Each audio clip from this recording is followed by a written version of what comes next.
all settles down to the bottom of the boiler. It's called the mud ring, which is the very lowest point in the fire.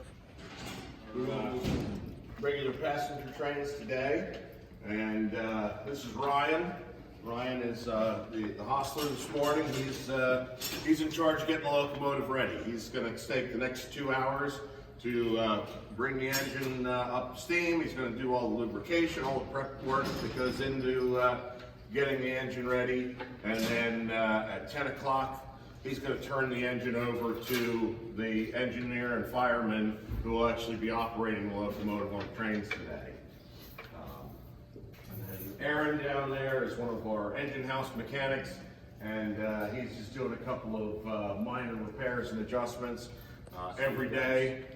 When he starts his day here, he's going to check the inspection reports from the previous crew. A large portion of what he's going to do in the morning every day is to go through all these lubrication tasks. A steam locomotive is not like an automobile.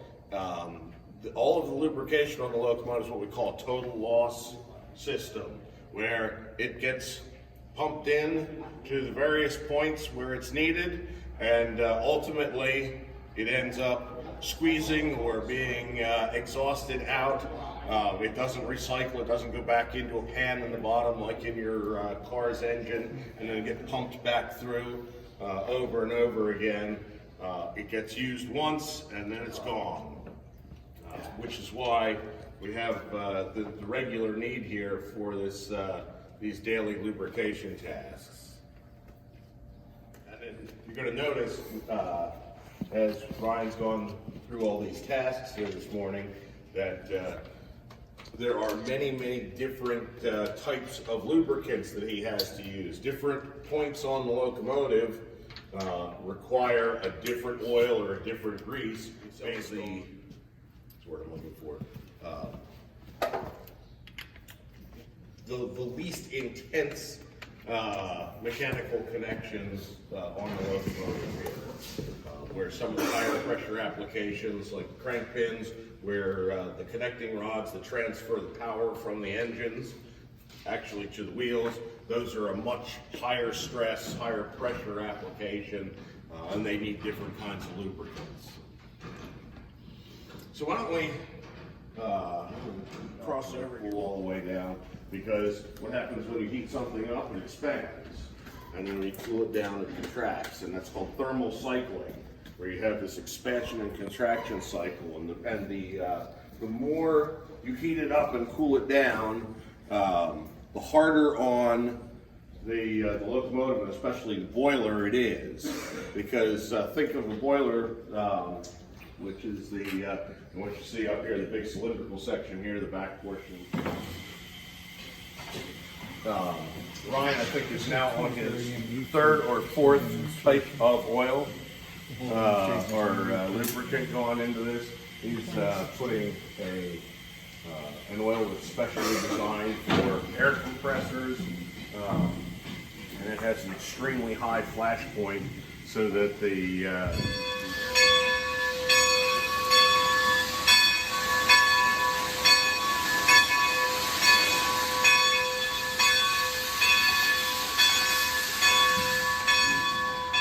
something else that he has to do this morning, and I don't know if he's already done it or not, but so the tender tank here, which is full with should be about 9,000 gallons worth of water.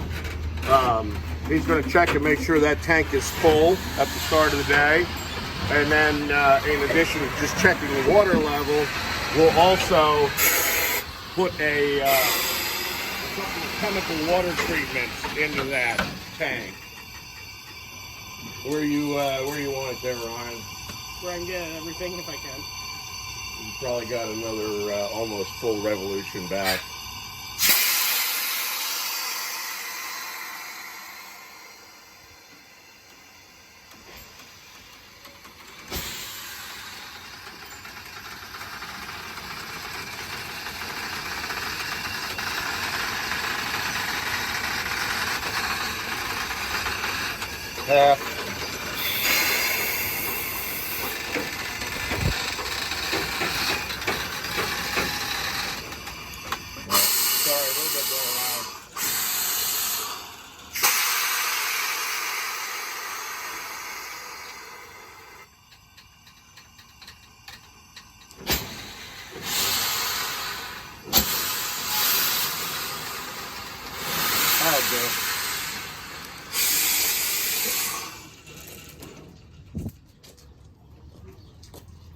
So he's setting it up there. Obviously, there's all these rods. Yep. They are not necessarily designed for creature comfort.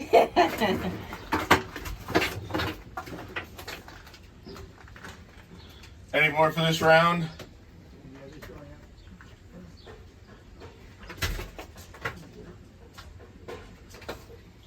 All right. Well, so this is what it's like here. I got a couple more. All right. Any more? Good. One more coming.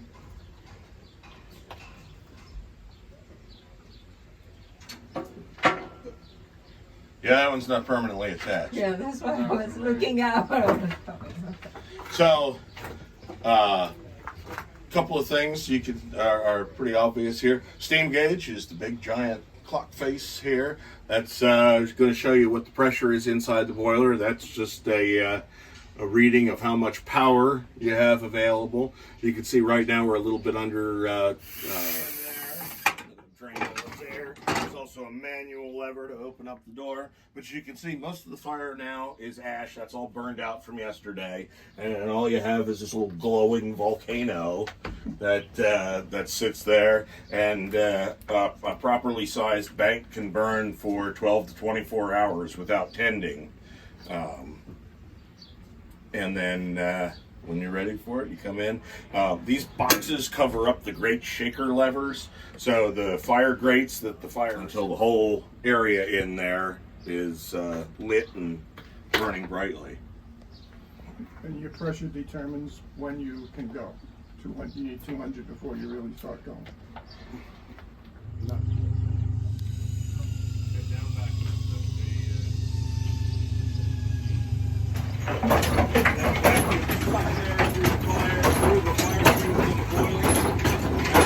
And exhausted out the smokestack. Well, if the engine's not running, the way he creates a draft through there is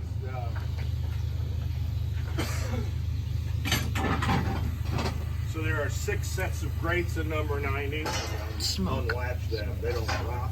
They're on a single hand. Documentaries, The difference between that and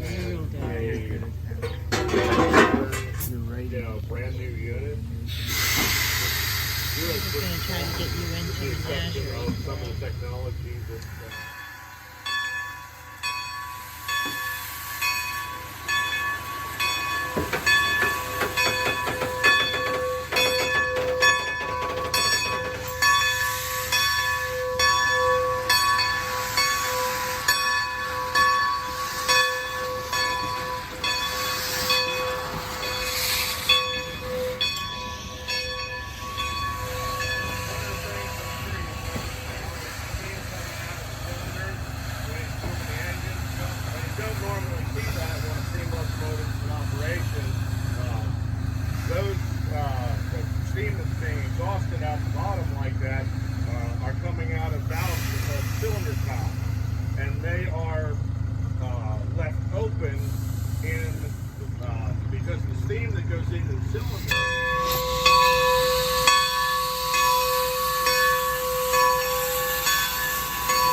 Wheel configurations, and so there were 2 6.0s like number 89, there were 2 8.0s, there were 2 10.0s, there were 2 10.2s. There's literally a couple of dozen different wheel arrangements that were produced. In this case, like why you would want a 2 10.0 instead of a 2 8.0 is in number 90's case.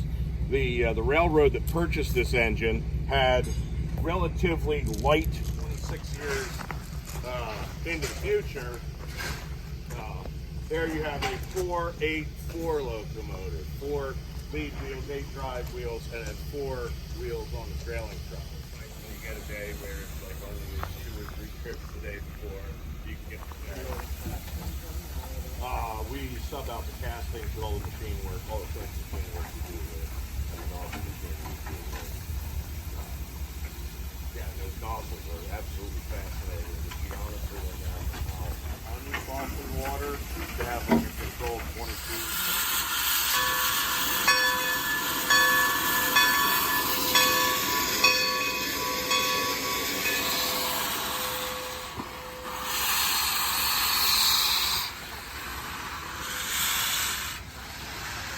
Getting into the home stretch here, having the engine ready to go. We're going to back down. Let me stay up here because we're going to back down on what we call blow down pad and blow down the boiler, which basically is probably about 3 times or so. Open up a great big blow down valve at the bottom, settles down to the bottom of the boiler. It's called the mud ring, which is the very lowest point.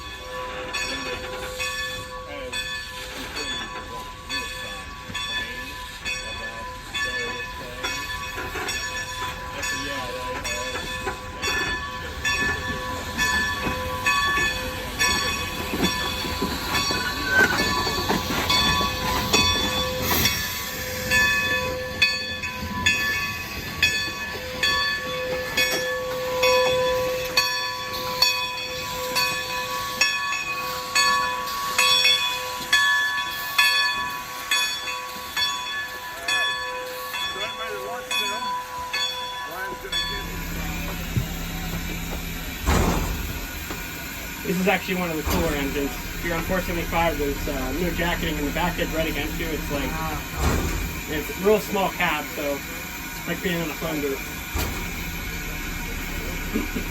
Better than being on top of it. That's very true.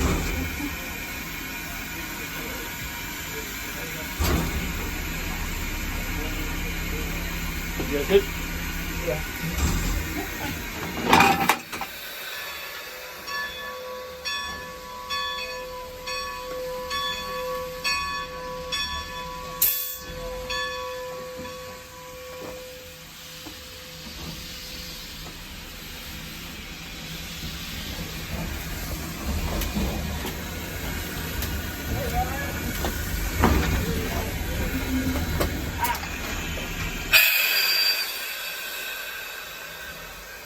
Yep.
see around you, ladies and gentlemen, is not just for show. Right now, you're passing through a working rail yard. These tracks help us transport lumber, grain, steel, and biofuels to regional businesses. But there was a time when you didn't hear our steam whistle at all. By 19, it was about to end. Our rescue would come a year later when 24 dedicated railroad buffs decided to put down their own money, time, and labor to save this short line from abandonment. Every nickel of profit was put back into the railroad. Steam railroading has become a specialty here in Strasburg. Our mechanical shop located...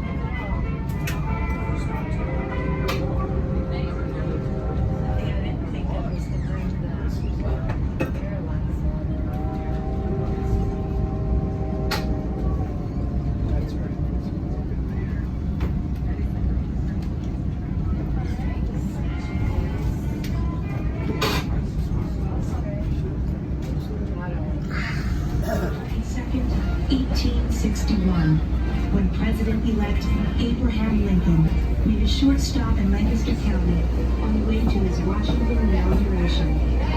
Thousands gathered around these tracks just to see a glimpse of Mr. Lincoln, who stepped out